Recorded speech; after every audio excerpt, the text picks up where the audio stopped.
So, don't abuse your energy, direct your energy. Um, I heard this term, don't abuse your energy, and that was going to be my title actually. Don't abuse your energy.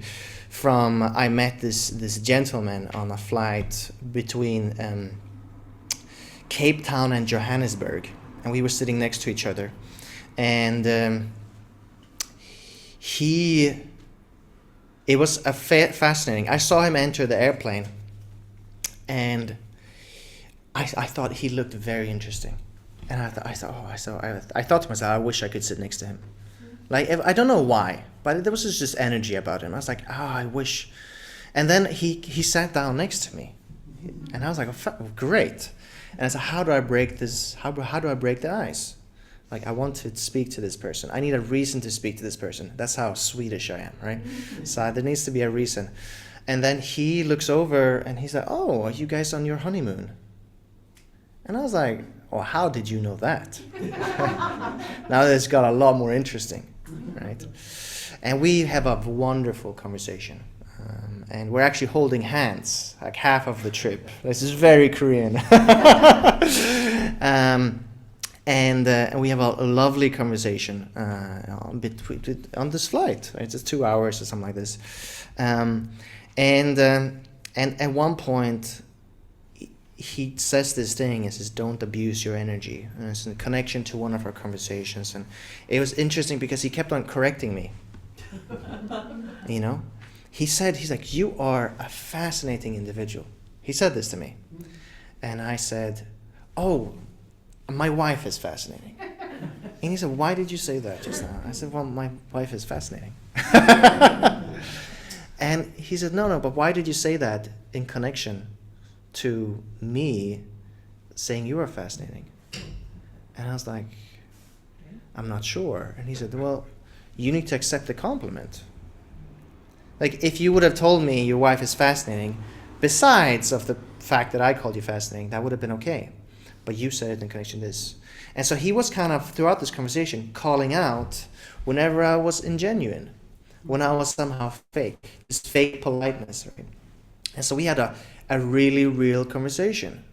And I had to then look into myself, when am I fake, right? And so it's again to this point of don't abuse your energy.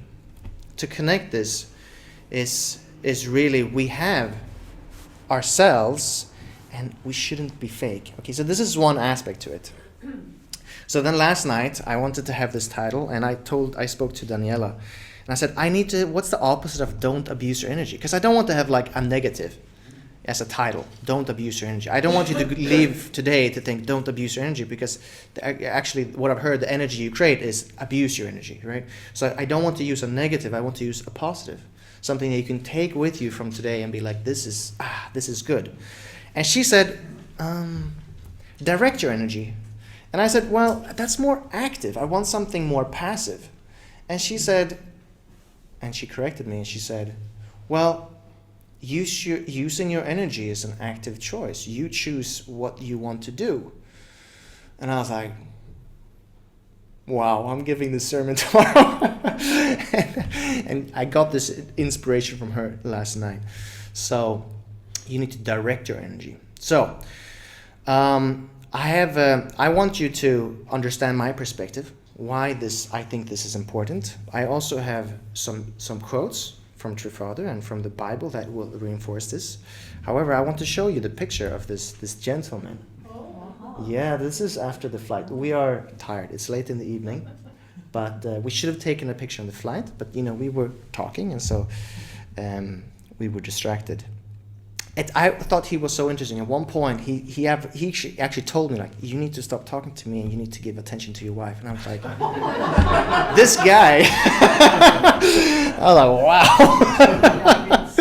So he was really direct, and so I find it such a luxury to come from our community, because we're sitting on truths that are fascinating, that are amazing, that we have essentially received for free.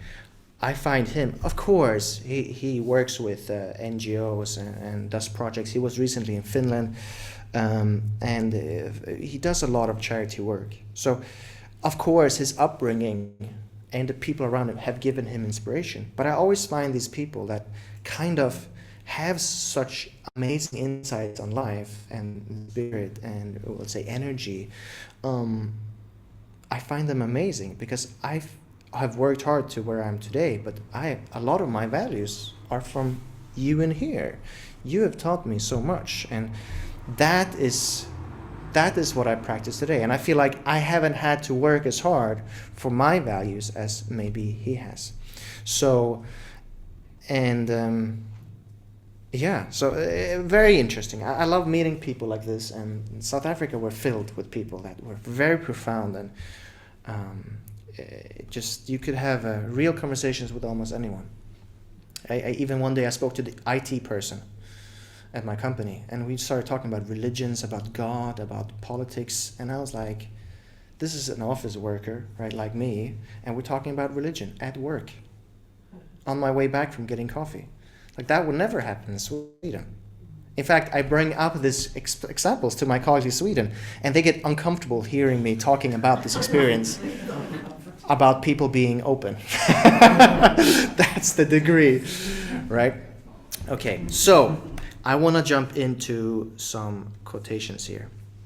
That actually also, I had some quotations, but then Daniela, she took 15 minutes to look up some quotations and found all of these, and I'm like, they're all better than what I had done. Today, let us renounce the habits of the satanic world and institutionalize God's new order. I think if we just had that as a sermon, we could end it right here. Fantastic. It is very difficult to break a habit. While living in the satanic world, until now, you have cherished self-centered habits. These harden and set like cement, becoming even more deeply ingrained than the addiction Koreans have to kimchi, pickled vegetables, doenjang, soybean paste, and gochujang. It is a historical fact. Since the emergence of the devil, our habits have become very deeply rooted. How do we eradicate them? However deep a pit you dig, you cannot get to the root of this serious problem. To get to heaven, one needs to replace all those past habits with God-centered habituality. I actually, when I read this, I laughed, because it is a historical fact since the emergence of the devil. It's like, since Satan, we've had problems. It's like, yeah, thank you, fantastic. So it's essentially saying that we have habits that are bad. We have habits that are not good for us, that became very deeply rooted. And so I think it's, when we look at our daily life, when we look at don't abuse your energy and direct your energy instead, what does that tell us, right? If something is in our daily lives, if we are doing something that is not healthy for us, we are essentially abusing our energy. We need to direct this energy. So, can I ask? I want to invite Ing-Marie up to read the next quotation here. We're changing things up here. Please. So, what is the purpose of the will? It is to perfect humankind spiritually and physically. Individually, our spirit represents the past and our body the present. Both worlds were invaded. We are to conquer the present satanic world physically and the past satanic world spiritually. When you triumph over both past and present by upholding the standard of mind over matter, your future will be blessed. Är det nästa också? Det är bara den. Det är bara den. Do you wanna share something?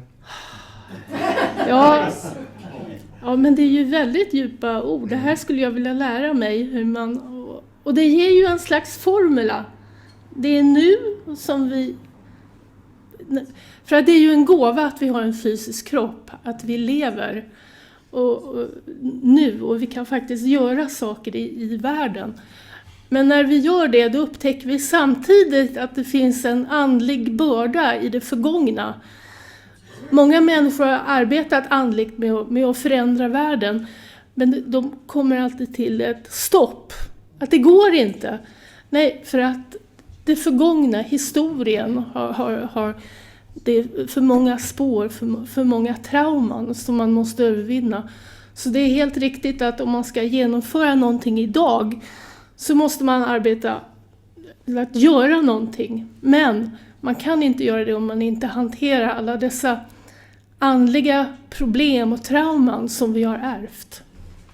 Wow, Ja. det var bra. Wow, otroligt. I feel bad for the ones who don't speak Swedish. That was amazing. We have another. I also asked if George, you want to come up? And you can also read. I should have asked George to go up first. It's hard to go after that. It's like a rap battle, you know. Okay. In the spirit world, you will live in a probation realm and wait there for some millennia. The level of your blessed families are all different, so you go to the place that is consistent with your level and stay there for a long time. Then your ancestor and your sons and daughters will accuse you of saying, "Why did you do that? Why did you do better? What is this?" The time you will have to spend in that place will depend on the level of your accomplishment. It is not an easy thing. That is why you have to accomplish on earth. You have to do everything I tell you.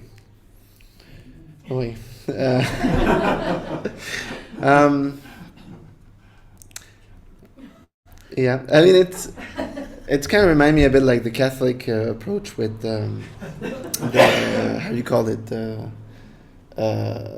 Anyway, the Catholic has this also idea that like when you die you go to this place for a little while. Purgatory, exactly. Yeah, which Protestants don't believe in, by the way.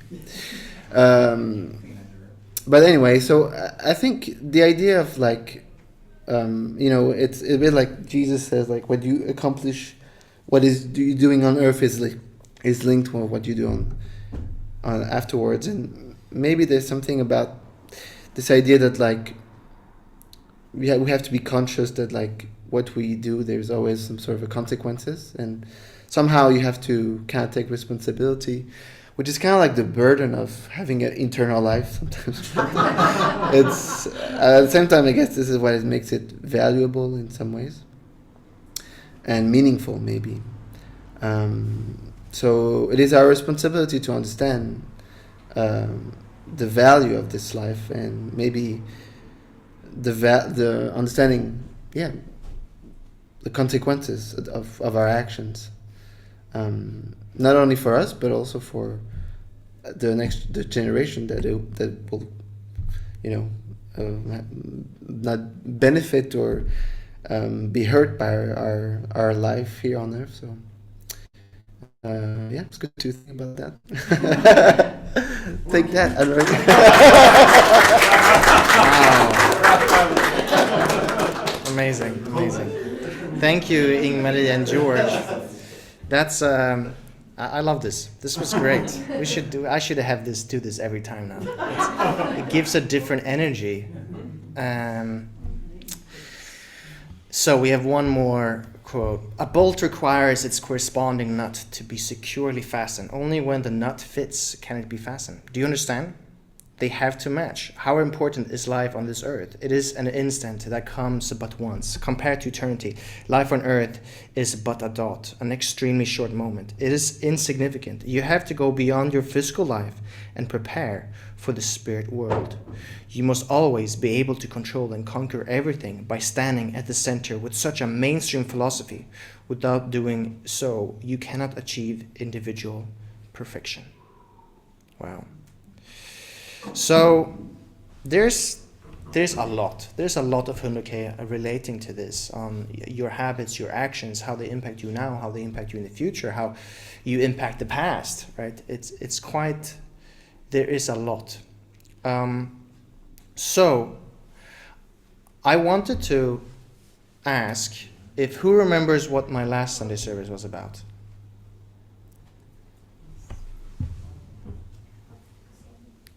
No one?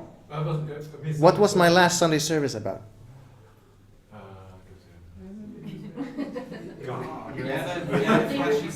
It was live for the sake of others. Right? Yes. Yes. It's coming back now. So I wanted to have a sermon that connects to that, right? As a build on of that. And so with this, the emphasis was me relating to others, right? Centering God and me as a subject relating to someone else, an object, in a centered way, giving love, giving God's love, and through that creating something beautiful. However, when you direct your energy, it is just that. When you interact with others, it's just that. And it's also the purpose why we are here. We're here to interact with others. However, I think we all find ourselves in this isolated world, alone, and not with others, and not communicating, like my Swedish coworkers who refuse to have real conversations, right? I have one example where I have a Christian colleague, and we spoke once, and we were talking about his child was being bullied at school, and he saw this, and so he wanted to attack this other child, right? And then we spoke about that, and I said, well, you can be upset, you can be angry, as long as you act from a place of love. Right? Did you love your child and the other child when you did this? Because you can scold people, that's okay, but you have to do it from a place of love. And he was thinking, he was very reflective about this, and actually he told me after this conversation, he's like, yeah, actually when you said all of these things, you had that green light around you, right? So directing your energy can be easier, or I would say is easier, when you're interacting with others. Last week, I think, I was talking to, Julie and Anne-Marie, and we were talking about cooking. And there was a point where I would only cook good food when I cooked for others, but when I cooked for myself, I would make Billys pannpizza and fiskpinnar and köttbullar and makaroner and whatnot, and I really make no effort, just sustenance, right? And maybe ketchup, the tomatoes, right? And so it was a point where, that point in my life is where I didn't love myself, and I knew that. It was very evident, it was very clear, so I started cooking good food for myself. And this is, to me, an example in my life where I feel I'm directing my energy in a healthy and positive way. Because it's easy to be up here, I'm on the stage, and I'm telling you about not abusing energy. It's easy for me to be exactly what I should be, and that is to say something inspiring to you and say something uplifting, and so you can go home with something nice. But then when I go home tonight, and I'm alone in my apartment, and I have the choice of cleaning or turning on the TV, right? It's those moments are much, much more precious, if you ask me. Because the amount of time you spend by yourself is significantly larger than the time you spend with others. So we have heard this term, mind and body unity, I've heard it before I was born. That's how much we've heard it. It's really been hammered into our minds. There's something to that.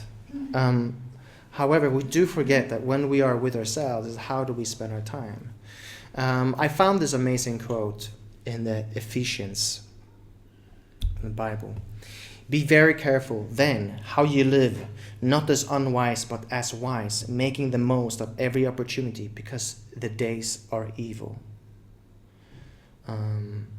Fantastic quote. So what does it say here?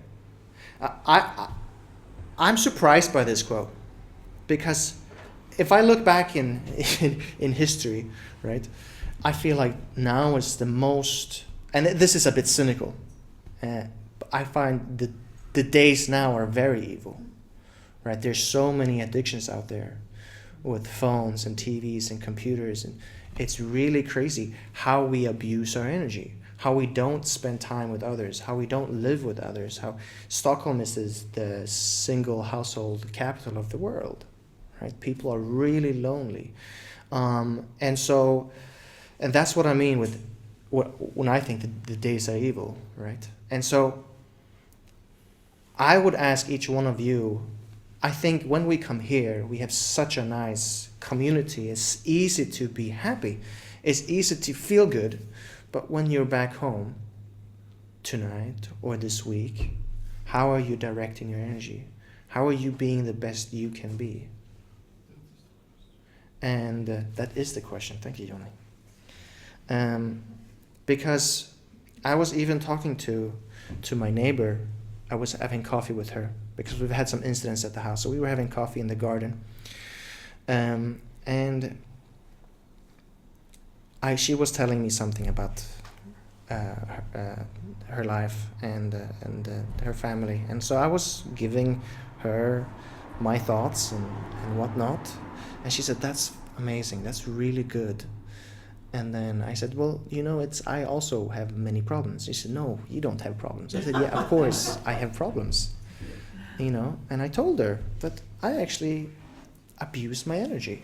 And I said that I have so much, but I know I have so much potential.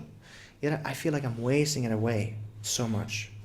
And it's such a shame. And I know each one of you in here have so much potential. And you know that more than I do, right?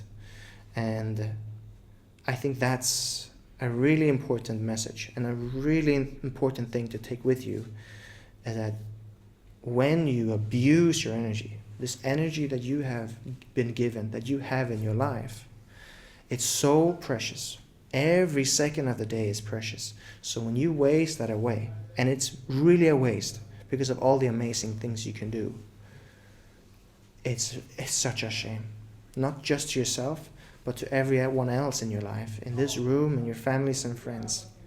So, with that, don't abuse your energy, direct your energy. Thank you.